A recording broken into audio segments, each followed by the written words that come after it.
satu kalimat bahwa aqimi sholah itu terjemah tegak ke sholat untuk mengingat-ingat artinya, itu enggak ada. Sholat itu untuk mengingat-ingat ciptaan Allah, itu juga enggak ada. Li kekuasaan juga enggak ada. Yang ada di dalam Al-Quran itu simple, li dzikri.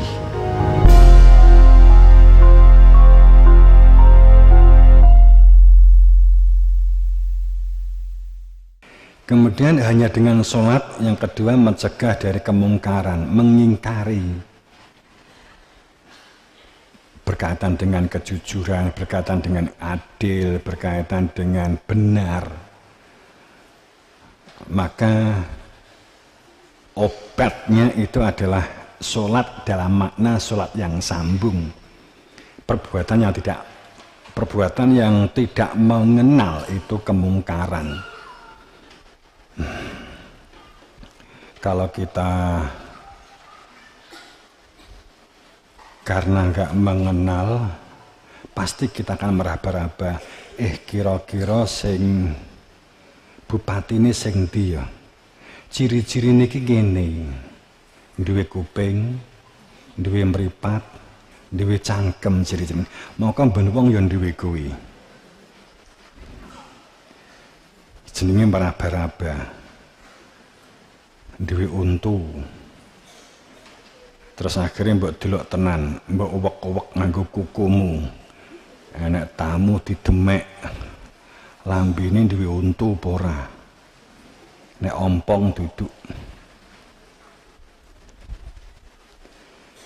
Karena kita meraba-raba, karena kita mengira-ngira, tidak di dalam pasti, sehingga kita melakukan sesuatu keingkaran.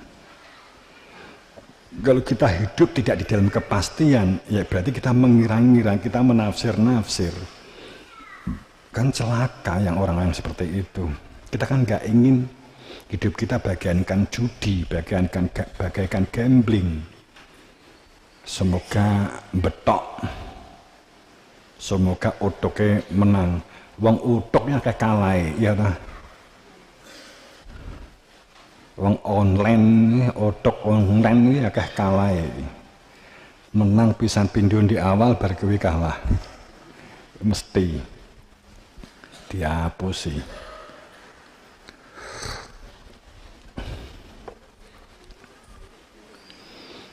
Jadi mungkar itu perbuatan yang tidak mengenal, tidak dipersangsikan, nggak mengenal. Mestine awake dhewe iki ora kenal nek kowe iki bupati, kowe camat wae lah. Wis engko mesti awake dhewe sak geleme nek memperlakukan itu. Saat kita nggak kenal bupati ini, pemeneh peteng ya. Wong ora peteng, ora kenal ya, mesti mbok umbar ndek kene. Kalau enek tamu alah ya wis ben teplok ndut. Karena kita nggak kenal. Cilaka nggak kenal lagi. Terus ndelala cerita karo bupati. Saya ini sedang menunggu bupati loh, Pak. Dinten-ten gak jedul bupati piye, gak tepat waktu, gak disiplin ngono dadi bupati. Dinten ya aku ki kon bagian nunggu ora teko-teko. Padahal sing jak omong-omongan ki bupati. Ngono lho. Ngomong tentang makrifat, ngomong tentang syahadat, ngomong tentang tauhid, ngomong tentang aturan agama, tentang Allah. Padahal Allah bareng karo dekne. Tapi gak dong karo Gusti Allah kan. Cilaka iku jenenge kan gitu. Itu kan perbuatan mungkar. Makanya hanya dengan sholat, hanya dengan memiliki perilaku nyambung, menyatu, manunggal. Manunggaling kawula Gusti itu harus dengan ilmu. Nek gak ya wis judek. Wong menafsiri manunggaling kawula Gusti itu judek. Kelompok tertentu nggak percaya ora enek manunggaling kawula Gusti itu orang yang wong kejawen kan gitu kan. Nah, yang beberapa waktu yang lalu kepleset Fir'aun itu manunggaling kawal Gusti itu masalah kekuasaan antarane yang mimpin yang dipimpin presiden karo rakyate iso nyuwiji. Itu selalu yang sering diungkap. Iki nek sing ora nek sing gak ya tentang Fir'aun. Itu kepleset itu. Wes gak usah dibahas, aku ya ora pengen bahas. Itu kepleset. Ro'yah, rakyat itu dari kata ro'yah. Pernyataan penggabungan. Ini itu jen kepleset Fir'aun, Qarun, Sake.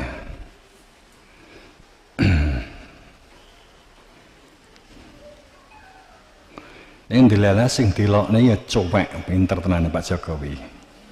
Cuwek Pak Jokowi. Kuarepmu. Mbok nek etos nggerakne sing berpakaian coklat gak roh aku.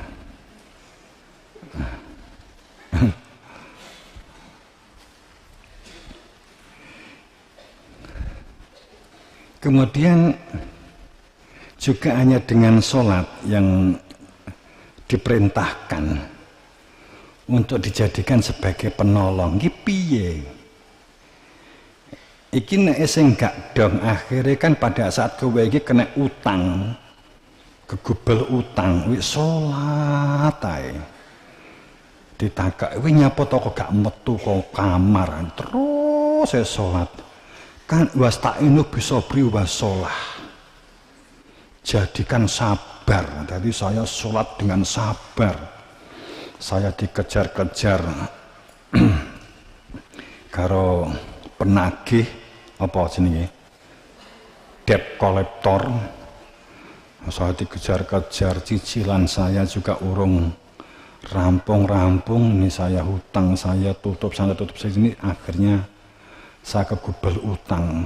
Kan ayatnya kan jadikan sabar dan sholat sebagai penolong. Inilah saya melakukan sholat supaya karena sholat. Terus kini ditafsir apa ini lah jenenge we musyrik lah. Sing mbok ngejalui pertolongan ki sholat itu Allah. Wes untuk 2 rakaat, untuk 3 rakaat, untuk 4 rakaat. Tahu wingi tak onekne. Sing dijadikan penolong itu sholat yang paling mandi itu sholat lain apa sholat duha. Kadang menungso ki aneh-aneh. Sholat lail, baik sholat apa atau sholat lail itu kan untuk tingginya utang kan mandi. Lah kok jam 9 sholat lail. Sepenting kan innama a'malu binniyat. Sing penting niat. Aku ora nyembah srengenge. Ini nyembah bengi padha wae salatul lail. Jadikan sabar dan sholat sebagai penolongmu. Jadi kalau kita memahami bahwa makna sabar itu pengendalian diri, pinter ngempet, itu dijadikan penolong, masuk akal. Kalau orang itu nggak bisa mengendalikan diri, rusak. Kamu nggak bisa mengendalikan diri, tugasmu nggak pernah selesai.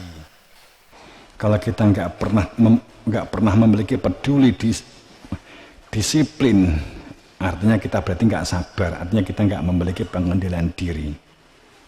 Kita nggak akan pernah istiqomah, kita akan pernah bisa konsisten, kita nggak akan pernah bisa sungguh-sungguh. Dan sholat itu nyambung, dan sholat itu menyatu. Jadikanlah bahwa penyatuan, sadar sebagai hamba, itu sebagai penolongmu. Sehingga memohon kepada Allah, meminta pertolongan Allah, berserah diri kepada Allah. Artinya berserah diri kepada Allah itu pada saat kamu ingat keberadaan Tuhan di dalam diri kamu, di semua aktivitas yang kamu lakukan, karena sadar bahwa daya kuat itu miliknya Allah, sehingga kamu dikatakan pasrah itu akan bergerak, berikhtiar, hasilnya akan berserah diri kepada Allah. Akan tapi wa innaha lakabiratan illa alal khashi'in. Alal khashi'in. Kan ini permasalahannya. Neng sing iso memecahkan masalah-masalah apalagi berat itu adalah mereka yang khusyuk. Jadi kalau kita logikakan begini, yang mencegah fahsya wal munkar itu hanya sholat. Kalau sebuah komunitas itu ketoknya sholat kabeh, ternyata tapi banyak masalah, benturan di sana sini, cekcok di sana sini, berarti sholatnya dapat dipertanyakan, sholatnya wis gak bener gitu. Fahsya wal munkar itu yang jika tanha al fahsya wal munkar itu terwujud adil makmur. Logikanya kan begini, saat berbicara sebuah keadilan, kemakmuran, Quran tidak, kita percaya kepada Quran, itu adalah firman Allah yang terungkap oleh di zaman Nabi Muhammad yang sahih begitu, memang sudah dibenahi oleh sahabat-sahabat utama, Imam Ali utamanya. Sehingga pada saat kita berbicara bahwa perihal adil makmur itu tidak terlepas dengan kalimat baldatun thayyibatun wa rabbun ghafur. Tidak akan terlepas dengan kalimat di surat Saba ini. Tidak terlepas dengan kalimat wasta'marukum fiha wastaghfiruhu wa tubu ilaih. Tidak akan terlepas dari kalimat ini. Saat berbicara adil makmur, prasyarat utama oleh yang dilakukan oleh rakyat dan oleh negara, pemerintah dalam hal ini apa? Ada prasyarat di sini. Kalau kita berbicara wujudnya, itu adalah tampak kasat matanya, itu tanahnya subur, rakyatnya itu memperhatikan alam. Lumbung pangan itu menjadi basic, menjadi basis di semua aktivitasnya. Ekonominya berpijak kepada pertanian, perkebunan, perikanan. Pada saat berbicara tentang adil dan makmur, sehingga dapat dilihat bahwa pada saat berbicara tentang baldatun thayyibatun wa rabbun ghafur, sehingga pada saat berbicara tentang tanaman-tanaman di kanan kiri rumahnya dan kanan kiri jalan itu tampak subur dan memberikan makan atau amu bagi si rakyatnya. Ini ciri yang tersebut di dalam Al-Quran. Jadi pada saat ternyata kebalikannya, ya bisa jadi juga berarti kebalikan itu.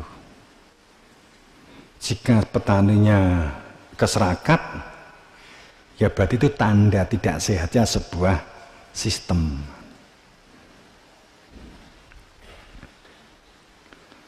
Jadi kalau kita ngomong sekilas saja. Nah, itulah pencegahannya fahsya wal munkar. Ini tadi sudah kita sampaikan beberapa kali bahwa sholat itu maknanya nyambung ya. Makanya kalimat innallah wa malaikatahu yusholluna 'alan nabi ya ayyuhalladzina amanu shollu 'alaihi wa sallimu taslima. Sesungguhnya Allah berselawat. Sebenarnya Allah dan malaikatnya berselawat kepada Nabi. Cuman masalahnya memang saat kita berbicara Allahumma sholli ala sayyidina Muhammad, ya Allah beri anugerahkan kepada Muhammad wa ali dan keluarganya. Kan itu. Tapi kalau kita berbicara tentang sholat, itu nyambung, menyatu, terhubung. Itu namanya seperti kita itu baskom supaya dapat ke laut, ya lewat sungai kan gitu kan. Kalau danau supaya aliran itu dapat sampai ke laut, kita simpulkan sebagai induk, ya berarti harus ada aliran penghubung untuk dapat sampai ke laut. Inallah wa malaikat. Jadi kalau kamu mengatakan Allahumma sholli ala Muhammad, itu sesungguhnya apa sih Allahumma sholli ala Sayyidina Muhammad? Ya Allah, sambungkan saya dengan utusanmu Muhammad manunggal. Jadi kowe awakmu dhewe sing nenuwun, kowe sing nyuwun, kita yang nyuwun. Nyuwun untuk dapat nyatu, nyuwun untuk dapat sambung, nyuwun untuk dapat manunggal gitu.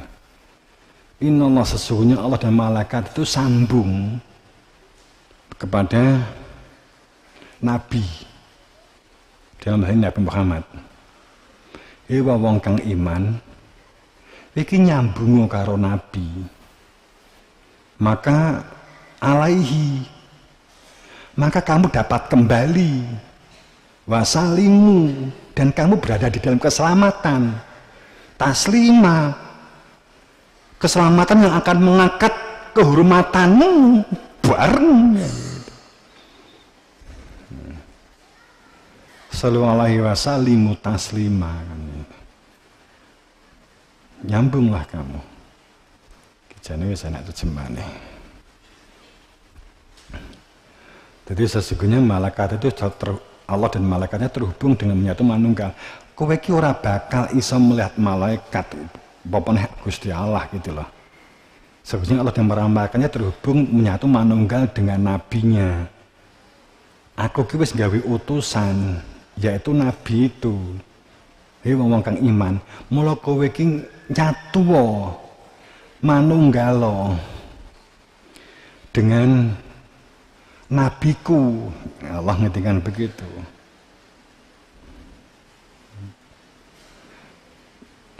Imannya iman yang bil ghaib tentunya gitu ya. Ya. Dah kita masuk ke Inna A'tainakal Kautsar. Ini kan bagian dari sebuah konsekuensi.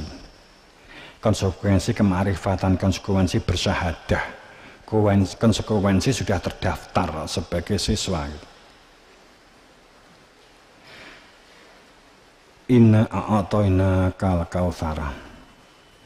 Sesungguhnya kami telah memberikan kepadamu anugerah nikmat yang banyak.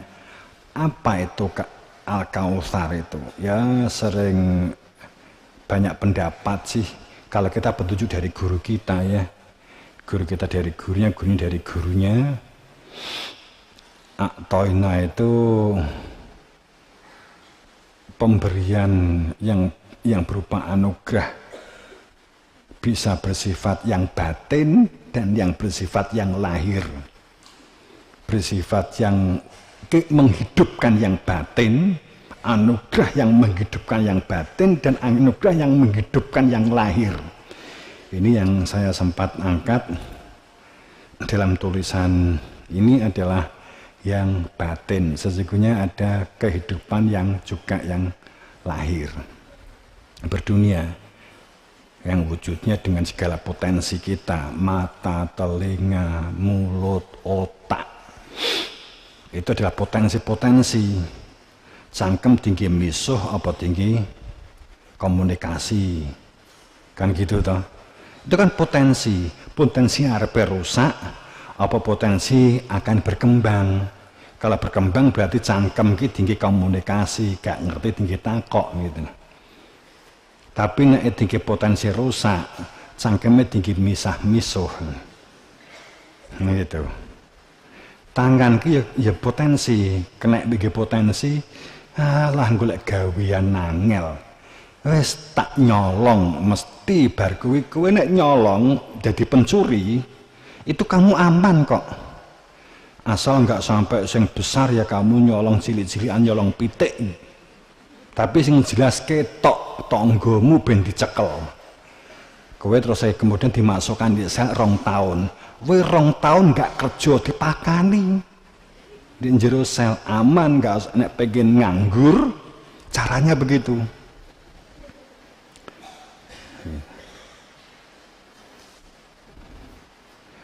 Bobol omahe wong. Ora nyolong niate iki. Mung niate iki mung bobol, ora arep nyolong. Ben dicekel. Kan niat ora nyolong kan gak dosa. Wong niate iki bobol. Setelah kuwi di penjara 5 tahun. Jadi nek pas di sidang dikai waktu untuk di penjara itu 2 tahun, kowe ngenyang 5 tahun Pak. Setelah itu nggak usah nyambut gawe. Sedino ping 3 Pak dipangani. Itu potensi tinggi tangan kita tinggi maling atau tangan itu untuk mengembangkan potensi melakukan budidaya dan pemberdayaan.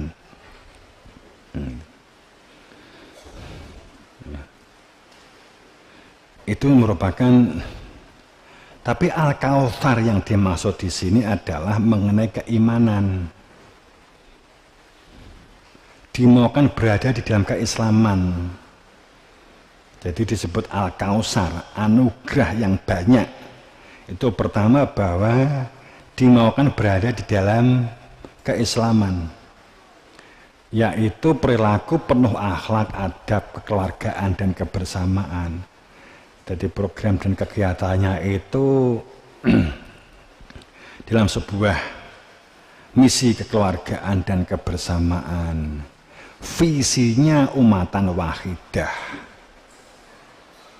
min nafsi wahidah, dari diri yang satu. Ini. Kemudian Al-Kautsar yang kedua itu dimaukan berada dalam keimanan, digelemake dalam diinggoni ilmu, nyuwun ilmu untuk dapatnya bertauhid, menauhidkan zat, sifat, af'al. Gak usah ngomong tingkatan, jenengan ngrungokne digone beberapa pendapat di sana-sana tingkatan. Nggak mungkin zat, harus af'al dulu, harus isim dulu, harus syariat dulu, isim, kemudian ngomong fa'lam itu ngomong mengenai zat, sifat, sifat, kemudian baru zat gitu. Ada tahapan. Enggak. Wong ki nek wis ngerti zat iki, teh mbok glegek. Iki ya zat, ya sifat, ya af'al gitu kan. Udah nyatu gitu. Diuraikan itu kan bingung kayak gitu. Jadi hu wujud, hu zat, hu sifat, hu af'al. Nek wis glegek ngemut garem, ya wis, apa iso mbok pisah? Iki wujude sifate ndek kono. Cik derajat zat wis rapopo. Dadi kowe nggawe masak terus dibukai garam sak sendok ora asin, 3 sendok ora asin, mergo baru derajat zat. Sifate ndek kono. Nah piye ngono jenenge? Utawa cik derajat sifat zate ndek kono. Lah nanti wujude gak enek wong aku cik derajat sifat. Lah apa buntuwe ya ngiler kuwi.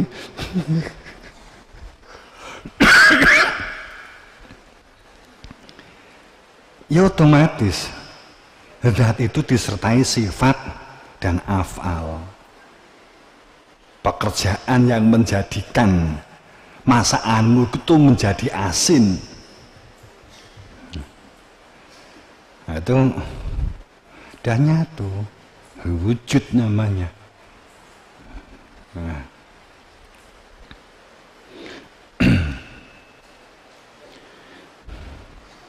Ya kadang ya maaf, kadang orang itu kebingungan tuh akhirnya dibuat derajat sifat, derajat af'al, sitok gitu. Derajat kelakuan Ya derajat af'al zate sifate cik kono nek kelakuane kuwi wong bethik kuwi. Oh wong bethik wong beling gak roh dalan. Mikir sak karepe dhewe butuhe dhewe. Kok kelakuan kaya ngono kecik derajat af'al majdub ngene gitu.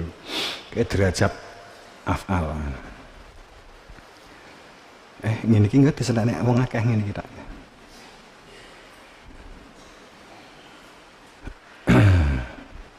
Ya nyatu. Kalau sudah ditunjukkan yu'minuna bil ghaib, itu berarti alif lam mim. Kalau ditunjukkan yu'minuna bil ghaib, itu ya alif lam mim. Saat alif lam mim dibuka, ya itulah hudan. Dikhususkan bagi mereka yang mutakin. Supaya bagian yang mutakin, yaitu yu'minuna bil ghaib. Syarat lanjutannya wa aqimis shalah. Konsekuensi dari yu'minuna bil ghaib itu bukan berdiri sendiri-sendiri, bukan. Sebenarnya nggak bisa diloncati. Sholat dulu, kemudian yu'minuna bil ghaib, enggak. Yu'minuna bil ghaib, iman kepada keberadaan Tuhan yang al-ghaib. Al-ghaib itu Tuhan sendiri. Jin, setan, iblis, neraka itu bukan kategori al-ghaib, bukan kategori gaib, itu kategori ghaibun. Kategori guyub aja bukan. Guyub itu sesuatu yang tidak tampak, tempatnya di dalam hati, akeh. Hati nurani, ruh, rasa. Tapi kalau berbicara tentang ghaibun, itu ora ketok, makhluk sing ora ketok mripat, tapi entut nggak masuk di dalamnya. Entut itu ketok, paling nggak dibau gitu lah. Itu nek disekeker nganggo mikroskop ketok entutmu tai.